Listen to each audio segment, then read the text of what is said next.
You're welcome here regardless of your age, your race, your income, your religion, or the gender with which you identify. You're welcome here regardless of who you love, who you vote for, the regrets that burden you, or the mistakes you have made.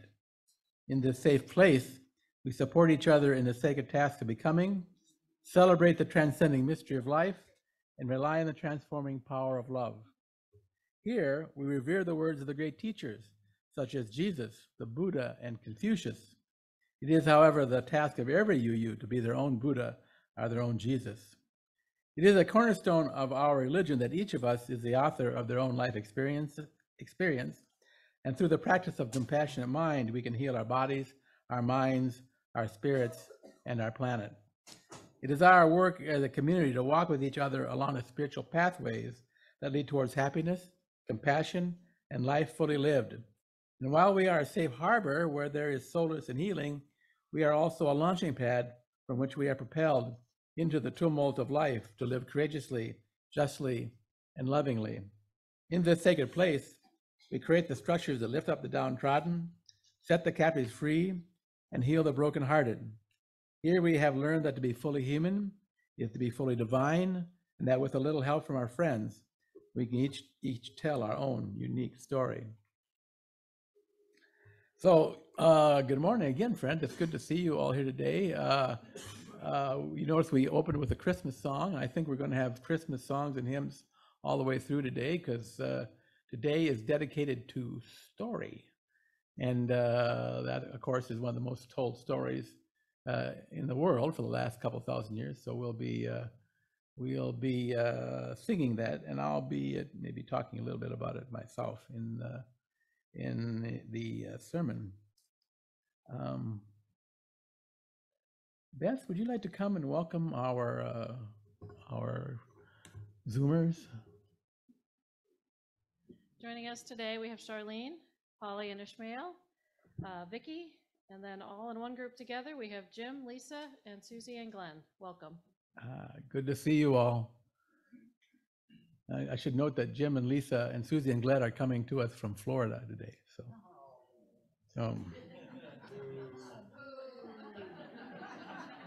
I don't know if you can hear it, guys, but there's a little grumbling in the congregation.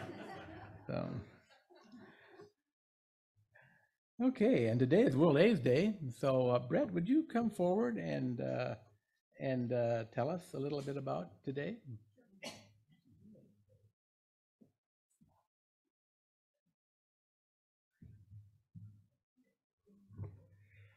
Yes, actually, January 1st was World AIDS Day, but this is the closest we've got.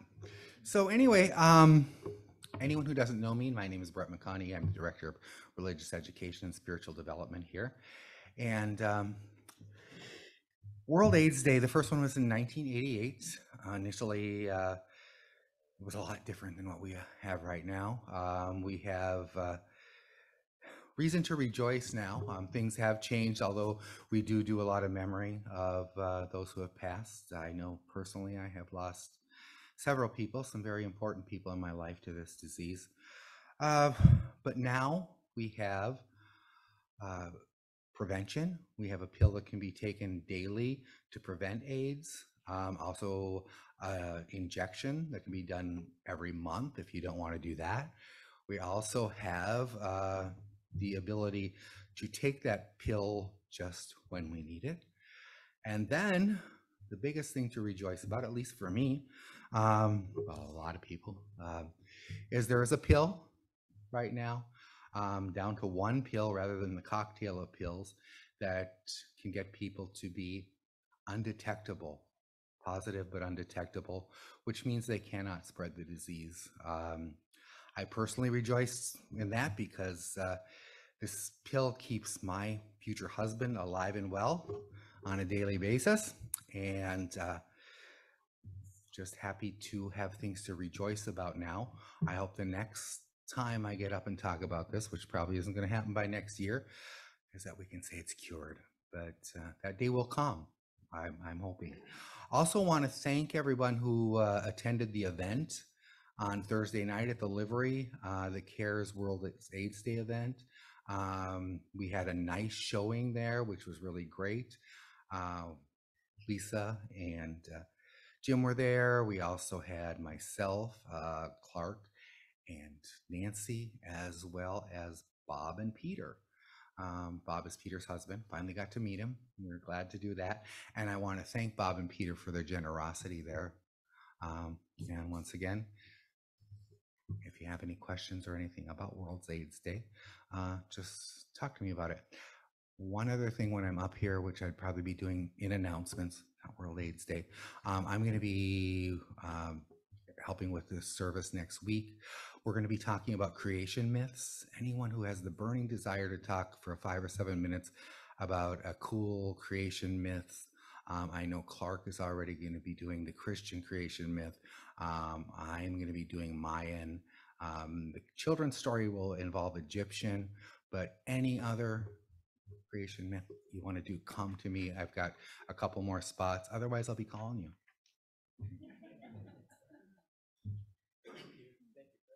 With our two important theological imperatives of Unitarian Universalists, eating and talking, both of which we are extremely good at. So, so anyway, if the young people would come up, we have some. Yeah, come on up, buddy. Yeah. Okay. Hi. Okay. Okay. And Harvey, would you run the microphone? Zach, actually, maybe you would run the microphone for us. Just take it, and when one of the kids wants to speak, just go ahead and speak. So today I want to tell you a story about a dog, and I think soon Beth is going to have the dog, a picture of the dog up, and the dog's name was Hachiko, and Hachiko means the number 8. And the reason that the dog is named after the letter 8 is because it had a deformity. And it was left in a city called Tokyo all by itself when and there's the dog right there, when someone found it. Now, the dog is very famous, but I'm wondering, can anyone tell me what country Tokyo, the city of Tokyo, is in? Oh, right there. Japan. Japan. Okay, you're right. You are the $100 winner. So, okay. So in Japan, Japan, is Japan a continent or an island? 50% chance of getting it right, guys. It's a continent? Close. It's an island. Yeah. So you had it about right. So, okay. Yes. It's not an island or a continent? Okay, go ahead. It's a country. Yeah, it is a country. Yeah. Okay. Thank you. Okay. Yeah. Okay. We I hadn't meant to go this deep into geography. So, but anyway, the thing that's interesting about the dog Hachiko is he had a statue built to him, and the statue was built in at a train station. Has anyone here ever been to Tokyo? Anybody here? Okay, we have some. 2, 3, 4, 5. And Judy? Has anybody ever been to the train station where Hachiko's statue is, by any chance? Probably not, because there are a lot of train stations in Tokyo. But here's what happened. Hachiko belonged to a professor, a person who taught in college. And every day, as I said, the professor picked the dog up when he was a little puppy, and they grew very close, very, very close. And every day, Hachiko would, when the professor went to work at the university, would come and wait for him at the train station when he came home. And what happened is that one day the professor died while he was at work. And Hachiko waited and waited and waited. Finally, he went home. But then for the next 10 years, every day for the next 10 years, he went to the train station to wait for his master. Yeah, go ahead, honey. I already know this story. Did you know that story? Yeah. Oh, but yeah. Yeah, okay. Okay, you want to take over here? No, okay. Thanks, buddy. Okay. Yeah, so I just wanted to tell you that story because it's a nice story. So what is the story about, do you think? What word comes to your mind? Anybody? It makes me feel like the dog really missed its owner. Yeah, I think that the Very loyal. dog really loved his master, didn't he? Yeah. It's kind of a story of loyalty, and loyalty is pretty important. Yeah, because, you know, as you grow up, some things that you're going to be required loyalty, like loyalty to your country, loyalty to your family, loyalty to the person that you eventually will marry. Go ahead, Zach. Zach, you gotta give the microphone to Zach. It also kind of is about persistence because the dog went every day, never gave up once. Ah, good. That's a good take on it. Yeah, I like that. So it's about persistence and loyalty and love, and all those are important virtues to cultivate when you are growing up, and even when you're growing up and faced with different kinds of life situations. So anyway, thank you all for this, and now we're going to sing you guys out. Go now in peace, go now in peace. May the spirit of love surround you everywhere, everywhere you may go. Okay, pretty nice bunch of young people, I would say. So now today is about story.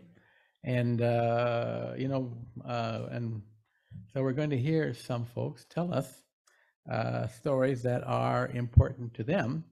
And so I'm going to invite them to the pulpit. And in the order of service, I see it's Mary Lou, Jim, and Nancy.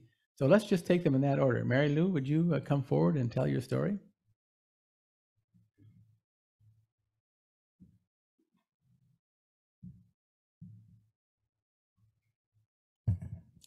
This is a story about my father. He was really amazing, wonderful. And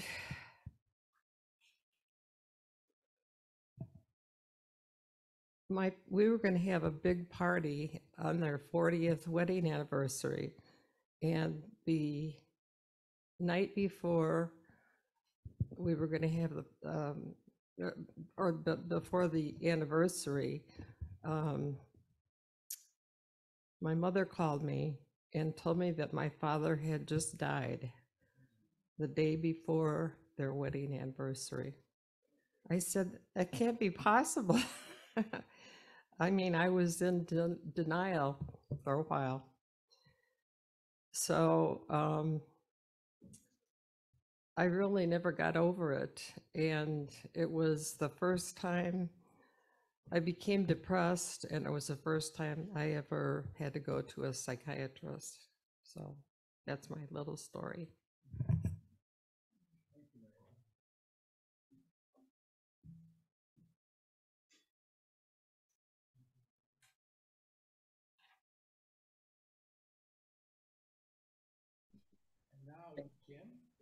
Good morning, everyone. Jim Fuller here, coming from the land of the manatee-filled swimming holes. Jim originally asked us for a story about tragedy in our lives. We softened that down later, but when I first started thinking of a story of tragedy, I thought, I've never had tragedy in my life. I had an idyllic childhood. My parents loved me, nurtured me. I grew up in the middle of the baby boom with friends up and down the street. Spent lots of time in the nearby ravine covered in mud. I was wild and free and invincible. My Sunday mornings, I went to Sunday school at Buff's old location Joe at the YWCA. We were in that place from 1962 to 1968. In 1968, we moved to 601 Main Street. My LRY, that was Liberal Religious Youth. That's what we called the RE for the children in those days, was Dave Abbey. And he was very memorable. He took us to Buddhist monasteries. Probably the highlight is he took us on to Chicago, and we saw Hair at the Goodman Theater. Joe Montagna, the lead, came to Buff and spoke one Sunday, and that was a big deal. So I continued in Buff and at 601 Main Street in 1979, and the very last event we held in that church was my first marriage to a woman named Lynn Early. And I realized that's kind of the closest thing I have to a tragedy in my life. It was a long, slow moving hardship. Years after we're married, I was taking her to the emergency room for what turned out to be panic attacks. And that was the beginning of years of doctor shopping, psychiatrists, psychologists, this drug, that drug, this diagnosis for anxiety, for depression, for bipolar. And she started self-medicating and was taking a lot of drugs, a lot of alcohol. It was a very difficult, long, 28-year marriage. And I finally left, basically fearing for my life. So the lessons I learned from that is very fine between being a caregiver and being a neighbor, which now in retrospect, I think I was. I didn't help her, I just prolonged her agony. So yeah, that was the big lesson of that. That's it for me from Florida. Thank you, Jim.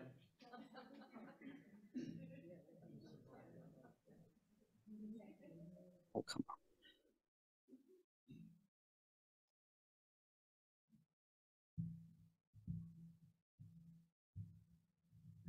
Good morning. I'm Nancy Gilpin. I was 15, and my mother had been ill, and her death was imminent. Age 40, not very old. My aunt, who was taking care of us because I had 3 younger siblings who were only 10, 7, and 5. My father was not in the picture, they were divorced. And my aunt came to the high school to pick me up and to tell me that my mother had died that day. And I remember saying to her, well, who'll tell me when I should wear gloves? And I've remembered that all this time because I realized that that was a huge metaphor for my fears. How am I going to grow up? And of course, it was 1960, so women didn't wear slacks yet. I wore gloves to church and other important times. And so, well, when will I wear gloves? So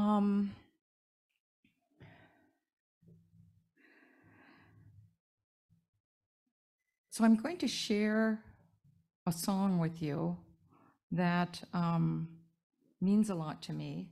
It's always appealed to me in a personal and emotional way. It's called You Raise Me Up, and it was written in 2002 by an Irish lyricist and a Norwegian composer, and it is sung by Martin Herkens, who is Dutch.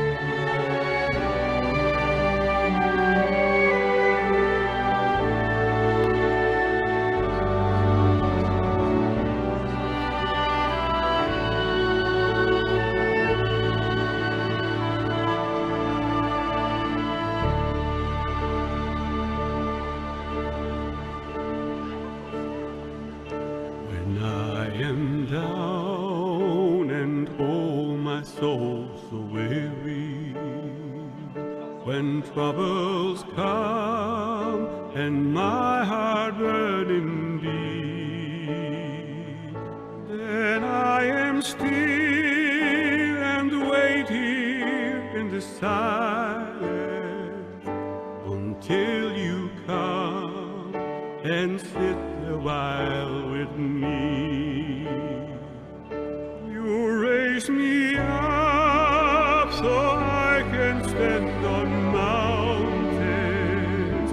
You raise me up to walk on stony seas. I am strong when I am on your shoulders. You raise me up to more than I can be.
Raise me up to more than I can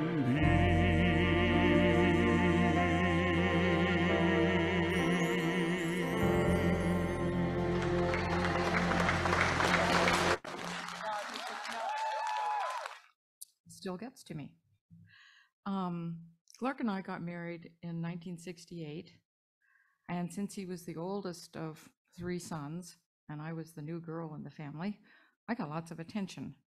And Clark had a wonderful mother, Joanne, and she was loving, supportive, kind. We had fun, we went shopping, we had long talks into the night. I had her in my life for over 50 years, 52 years. I called her mom.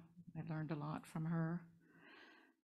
And when she died at age 93 in Tulsa, Oklahoma, I was on the front row, Clark and I and some of the family.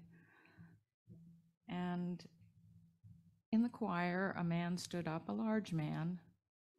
And the lights were on him. And he sang, "You Raise Me Up." And it was dedicated to Joanne because that's what she did. She raised people up. And of course, to me, she raised me up. So I was completely sobbing and will never forget the moment of how this perfect song could have been chosen I think of Joanne Gilpin often, her influence on me, and I can say to her, Mom, you continue to raise me up. Amen.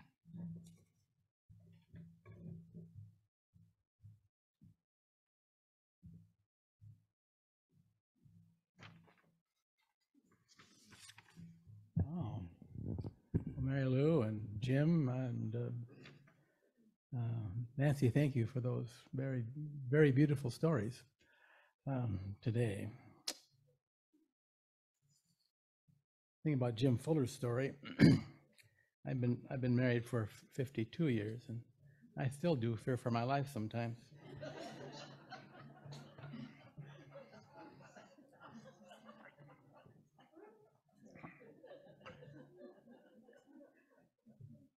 So this sermon is dedicated to the notion that we become the stories we tell.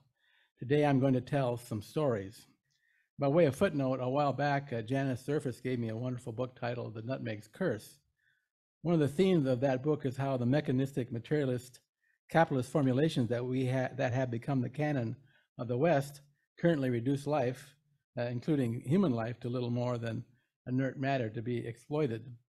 The book makes the case that in order to save ourselves and the planet, we must return the sacred to the stories we tell. It seems apparent to me that our scientists and politicians cannot save us. Maybe our storytellers, artists, poets, and singers of the songs can. Several years ago, a friend of mine had driven by the South Bend UU Church and noticed that as a money-making project, the church was selling Christmas trees out of their parking lot. He is a devout Roman Catholic, and he and I had several in-depth conversations on religion. Referring to the Christmas tree sale, he somewhat imperiously asked me how such a thing could be. If most UUs did not believe in the divinity of Christ, how could we be selling Christmas trees? I explained that in our mostly humanist view of religion, that all the religions really belong to everyone now, and that the gods, goddesses, saints, and prophets that populated the different religions are creations of the human mind that represent different dynamics of the human spirit. Consequently, many UUs view all the old religions as a heritage of our species, and that they are, according to one's personal preference, kinds of technologies that are available to everyone who wants to do the work of spiritual growth. So I concluded it is quite all right for UUs to sell Christmas trees, and that perhaps he would like to make a donation. He declined. Would you show my shrine? I have a religious shrine in my house that contains many items from the different religions that will appear shortly, ranging from religious atheism. There it is. Yeah, it's kind of packed. So I have an overflow shrine now. The different, ranging from religious atheism to nature mysticism. I guess I never met a religion that I didn't like. Items in my shrine represent religions from both East and West, some earth-based religions from all over the world, and I have quite a few items from Catholicism. I also have some poetry written by Janice and Nan. So thank you guys for that. I have a lot of respect for the Catholic Church, even though many Catholics would likely think I'm on the fast track to a very, very warm and uncomfortable place. There is a story I like to tell that takes place in a convent. Early one morning, having overslept a bit, the Reverend Mother is bustling down the hall on her way to morning prayers when she encounters an elderly nun, our sister, also on her way to prayers. The sister asks, "Reverend Mother, did you get up on the wrong side of bed this morning?" The Reverend Mother says, "No, of course not. I'm just fine." After morning prayers at breakfast, another sister says, "Reverend Mother, you must have gotten up on the wrong side of bed this morning." By this time, the Reverend Mother is a bit frustrated. She says, "No, I did not get up on the wrong side of bed this morning." How absurd. After breakfast, the Reverend Mother goes to her office to begin her day's work. The convent secretary is already waiting for her. The secretary is about to open her mouth to say something when the Reverend Mother sternly says, "I hope you're not going to say something about me getting up on the wrong side of bed this morning." The secretary says, oh no, Reverend Mother.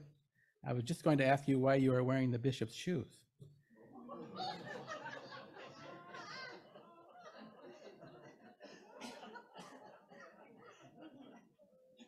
By way of footnote, my brother bet me $10 I wouldn't tell that in church.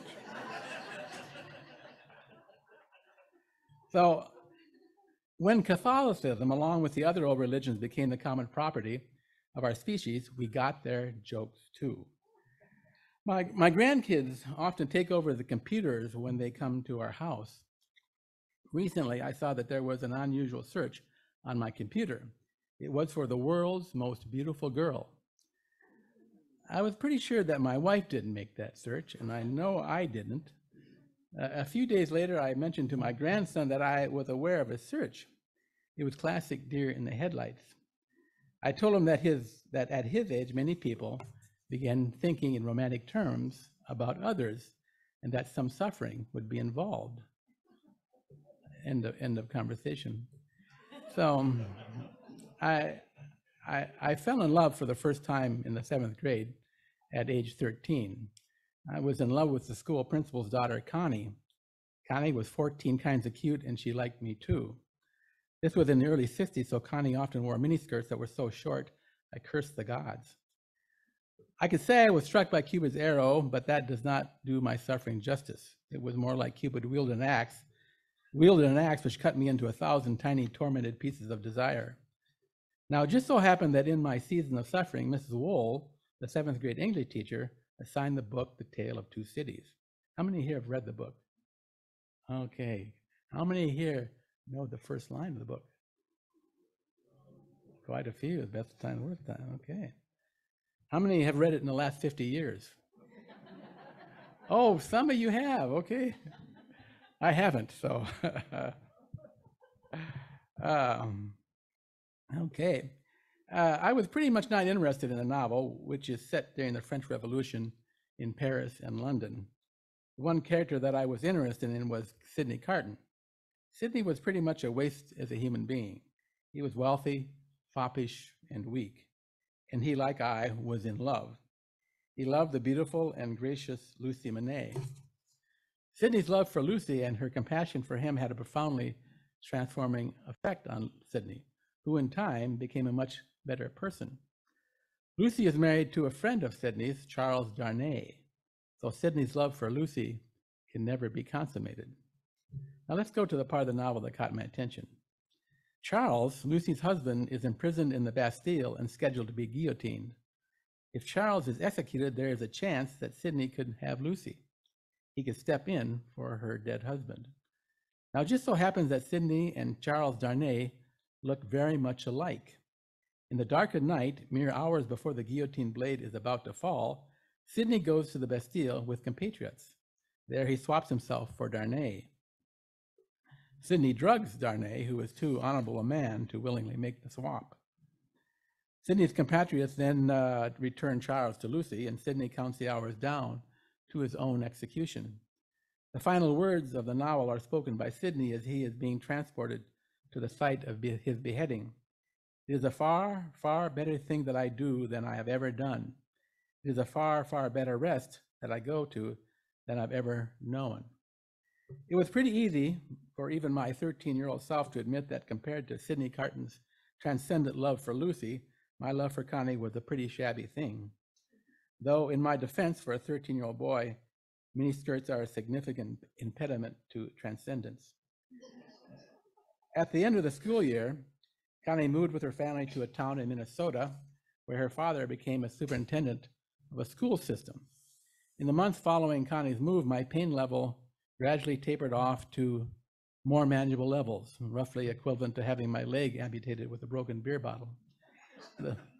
The story of Sidney Carton is, of course, a fiction. The story of the transforming power of love is not. It is the seminal story of the universe. We are often tempted to curse the violence and foolishness of the world. We rail against the destruction of our environment. We are incensed at the stupidity and duplicity of our elected officials. Dwelling on all these kinds of things just exacerbates our problems. If we really want to change the world, we must learn to tell different stories. We must tell stories of love and redemption, stories of transformation and transcendence, stories of grace and compassion, stories of sacred places and the great mystery that enfolds us all. The more we tell these stories, the more we become them.